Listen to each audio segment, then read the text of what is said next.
Hello students, today I will discuss about water quality and potability and some aspects regarding microbial assessment for water quality. I will discuss about sampling of water, water source, water testing, waterborne diseases, water pollution and pollutants as well as qualitative and quantitative indices or parameters regarding water quality. As we know that water is very precious non-renewable natural resources, to use them properly to handle drinking water, who gave some WHO gave some guidelines. Okay, so continuously qualitative and quantitative monitoring and sampling is needed for drinking water. Water sampling. So water must be tested in ISO certified lab. Physical, chemical and biological tests must be done, and this particular sampling must be representative, reproducible, usable and defensible. Sources. The atmospheric water is contributed by air, surface water is contributed by precipitation, rainwater, groundwater is contributed by the soil, and stored water is contributed via lake. Different types of lakes are there: oligotrophic, eutrophic, dystrophic, as well as pond, harbor basins, bore wells, etc.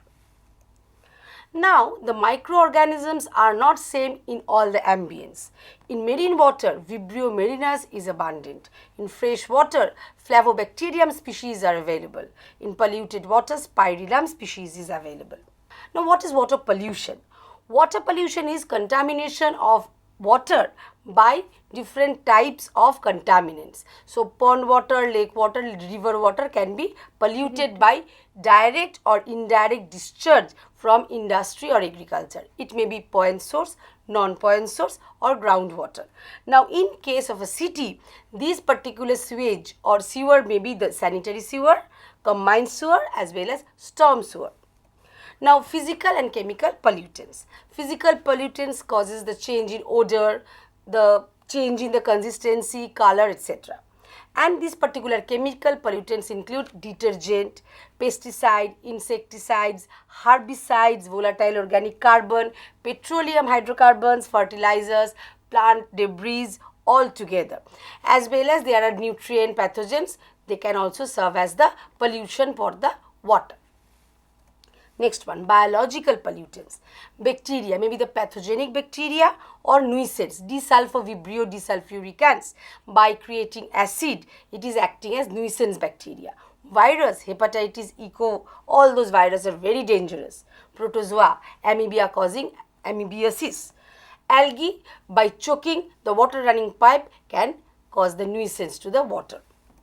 Waterborne diseases. Waterborne diseases are caused by the transmission of pathogenic microorganism from contaminated water, like in cholera, which is caused by Vibrio cholerae.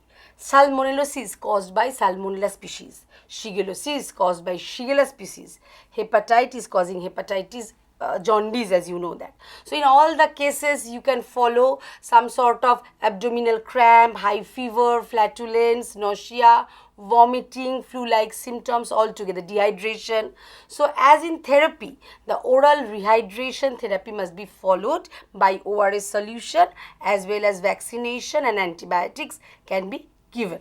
Testing procedure. It includes physical test to check the physical consistency, as to check color and odor, because as you know, by the presence of phenolics, ammonia, by the presence of organic carbon organism, the consistency, physical parameters can be changed. Odor, bad odor can be generated. Chemical test to test the pH, to test the hardness, oxygen demand altogether, okay, as well as biological tests done by testing the presence of fecal indicators. Ma'am, why do we need an indicator organism? Very nice question. Because indicator organisms are not directly pathogenic, but to test them, that will be confirmed as the presence of fecal contamination. They have some criteria as well as characteristics. Let's talk about them separately.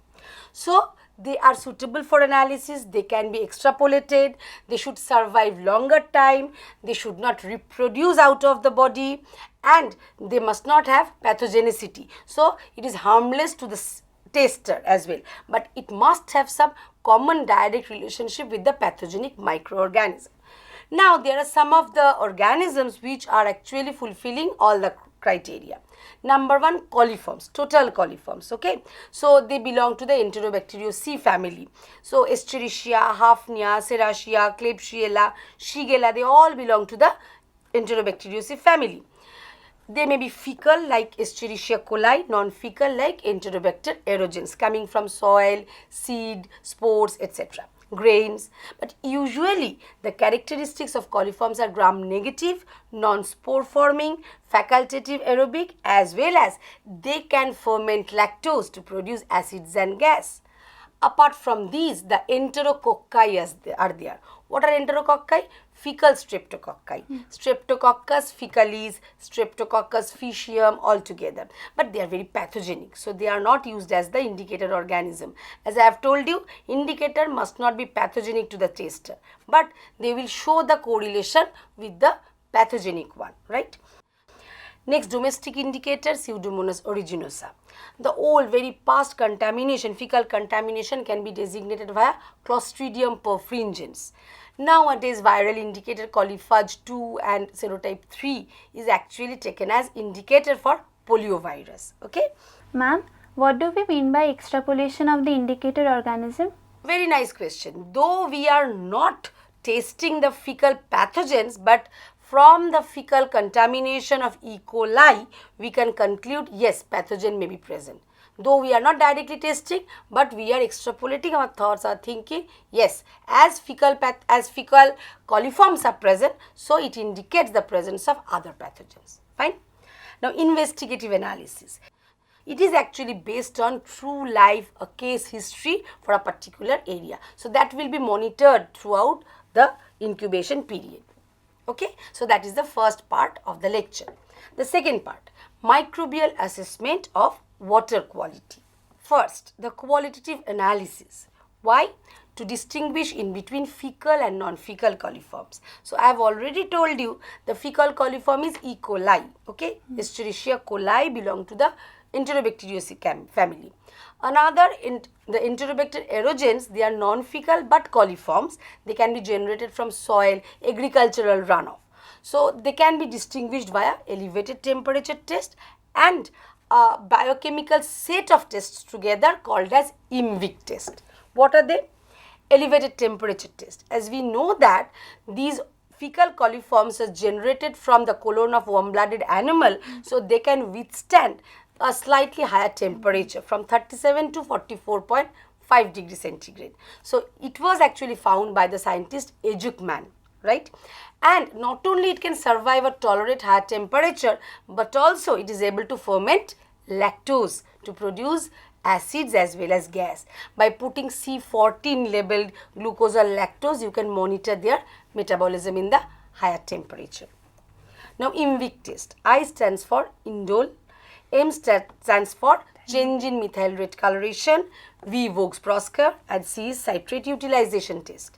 In case of indole production test, E. coli is positive but Enterobacter aerogens is negative. Why? Because E. coli gives rise to tryptophanase enzyme, by which tryptophan, a particular amino acid within the medium, can be broken down to give rise to indole, pyruvic acid and ammonia. That particular indole can be trapped by a Kovacs reagent. Okay. What are the components? Paradimethyl aminobenzaldehyde.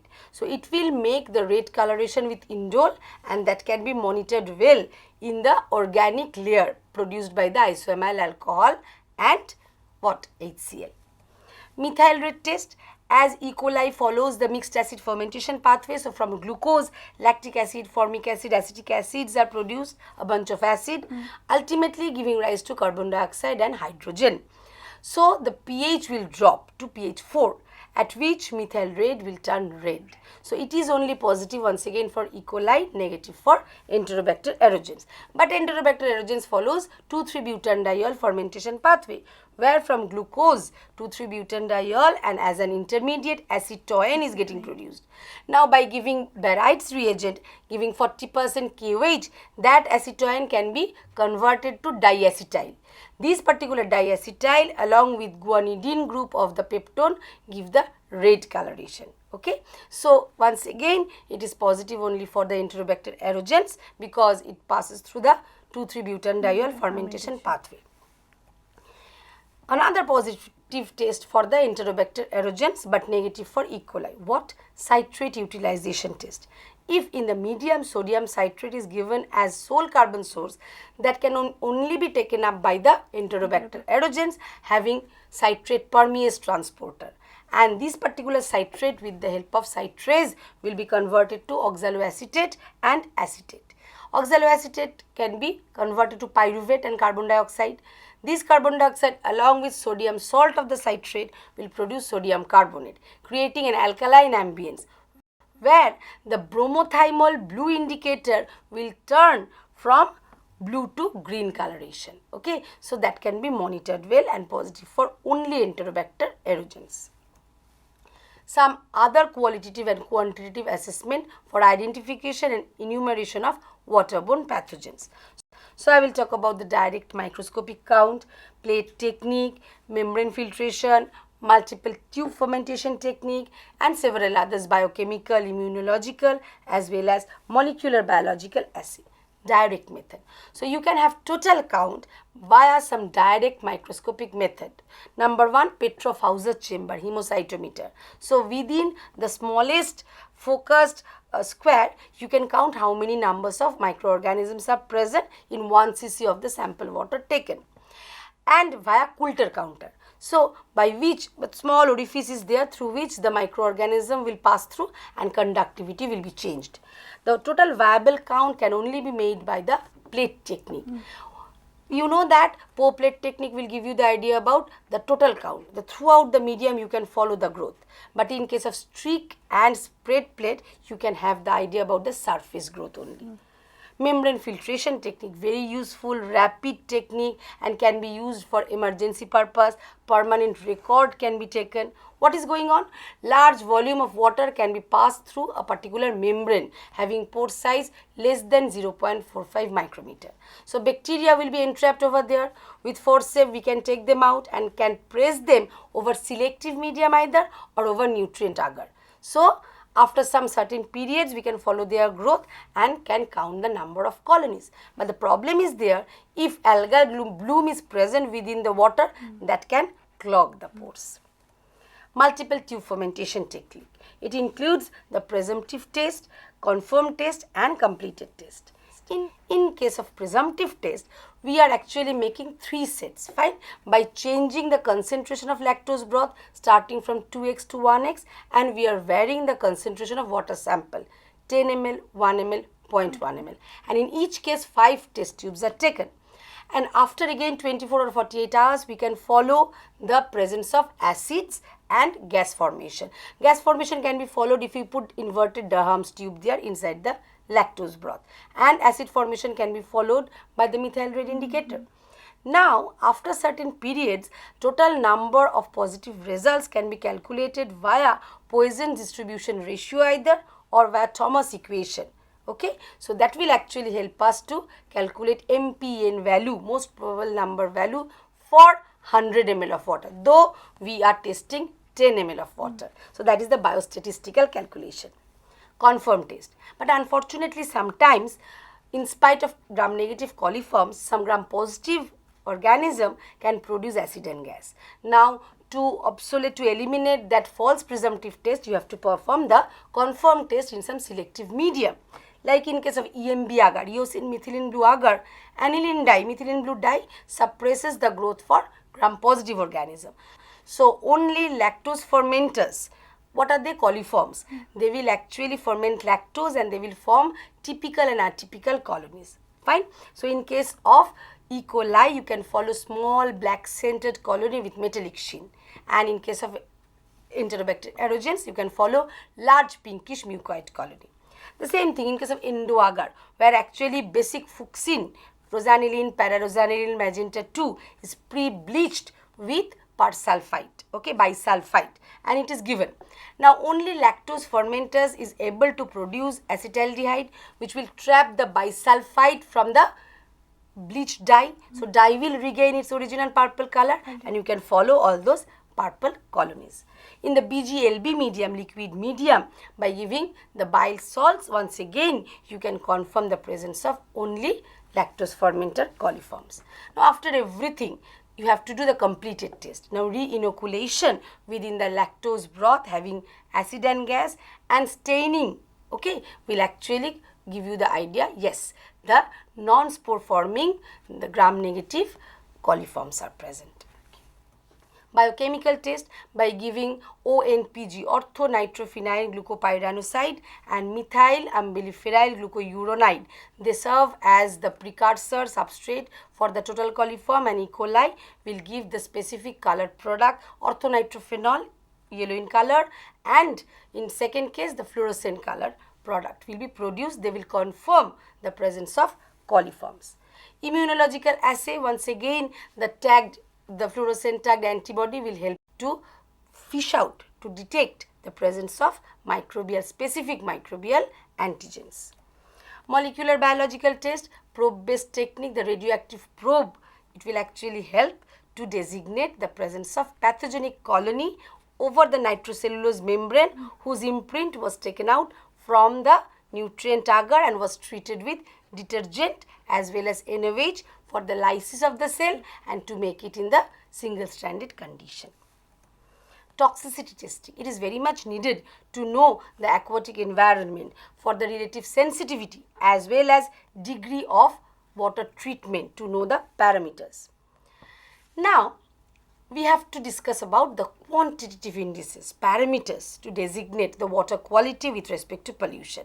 So dissolved oxygen carbon, we have to know that. So these dissolved oxygen carbon or biodegradable organic carbon may be hydrophilic or hydrophobic. Hydrophilic means acidic like polyuronic acid, like amino sugars. Hydrophobic means detergent, etc. So their presence will increase the organic carbon. That means they are inviting pathogens to grow over there. Fine. So if we determine the amount of dissolved organic carbon, that means we are assessing water pollution. That means indirectly we are assessing how much pathogens may be present. That's why they can be determined via 3 indices. What are they? Biochemical oxygen demand, chemical oxygen demand, and total organic carbon. BOD value. So BOD is the amount of oxygen required for the microbial metabolism, especially aerobic microbes, to utilize all those dissolved organic carbon. Fine. But actually here are 3 reactions are there: oxidation, synthesis of new cell mass, as well as endogenous respiration to utilize the dead cells. So in all 3 steps we need the oxygen, right? Now, how it is measured? In a 300 ml capped bottle, BOD bottle, actually it is saturated with the oxygen and seed organism is given. And we are allowing that particular organism to utilize that supplied oxygen to metabolize the dissolved organic carbon within 5 days period at 20 degrees centigrade at dark. Okay. So, initially dissolved oxygen will be measured by capping, right, before capping, and after 5 days period again finally dissolved oxygen will be measured. Now what is the calculation? Dissolved oxygen initial minus dissolved oxygen final divided by total volume of water into dilution factor, because we are actually giving the seed, so it will be diluted. So that will give you the idea about BOD, that will be expressed in mg per liter. So for very purest kind of water, it is around 1 mg per ml, but in pond water you can find 2 to 8 mg per liter, and in case of very waste water it is greater than 20 mg per liter. Okay. Another thing is that, so BOD is actually help you to know the size of the water, right, and whether the water purification is completed or not, whether it is potable for supply or not, so that will be determined. But some negative or disadvantages are still there, negative aspects. What are they? Because all the organic carbons are not degraded by the microorganism, and sometimes some pollutants are toxic to the microorganism. Okay, so for that particular purpose we have to go for COD. Another thing is that NBOD, so that I have already discussed about the CBOD, carbonaceous BOD, but sometimes after 5 days nitrogenous BOD can be determined, where all those ammonia produced can be converted to nitrate. If we want to eliminate NBOD, we have to give chloropyridine, inhibitor for nitrification. COD, chemical oxygen demand. So chemical oxidation agent is given, right? So that will oxidize your organic carbon to produce carbon dioxide, right? So the chemical oxidant, what sort of oxidizing agent we are applying? Dichromate, potassium dichromate. So potassium dichromate, after oxidizing organic carbon, will be converted to Cr3 plus chromium, right?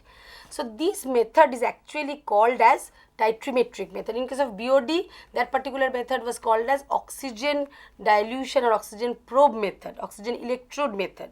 Fine. That can also be monitored via manometric method, because when the oxygen will be converted to carbon dioxide, that can be entrapped in a closed vessel by lithium hydroxide, and pressure sensor is there, so that will indicate the drop of pressure by which dissolved oxygen can be measured.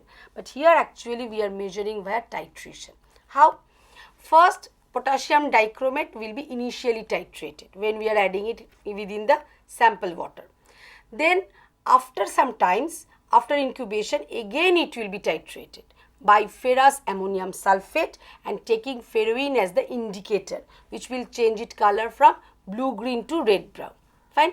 Now these particular difference in the volume of dichromate or indirectly by ferrous ammonium sulfate will be actually the amount of the dichromate needed to chemically oxidize the organic carbon, right? So calculation is B minus S into N by total volume.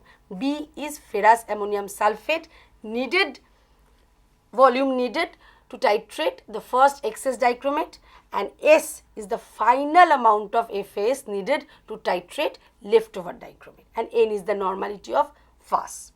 Again, apart from advantage like that lignin is not targeted by the microbes, so that can be only oxidized by chemical oxidation, but still the problems are there by interfering inorganic, because chlorine is also Cl minus capable to convert dichromate to Cr3 plus. So in this way, by giving HgSO4, okay, we can eliminate chlorine as HgCl2. These are the disadvantages. Total organic carbon, it is actually measured in case of pharmaceutical, cooling water, etc. So total organic carbon is coming from fertilizer, pesticides, humic acid, fulvic acid, plant debris. So this is total carbon minus total inorganic carbon. The methods: first, number one, acidification, by which inorganic carbonate salts will be eliminated as carbon dioxide by application of harsh mineral acid, and through spurging of the helium neon inert gas, that can be eliminated out. So only organic carbon is present. By oxidation through photooxidation, high temperature catalytic combustion at 1200 degrees centigrade temperature, all those organic carbon can be converted to carbon dioxide. And in the last step, quantification or identification, all those amount of the carbon dioxide can be quantified by non-dispersive infrared spectroscopy. Okay, so by all these methods you can quantify the amount of carbon dioxide produced from the total spurgeable, non-spurgeable organic carbon. So students, I have discussed about water quality with respect to pollution indicator, various type of pollution, as well as microbial assessment. Thank you.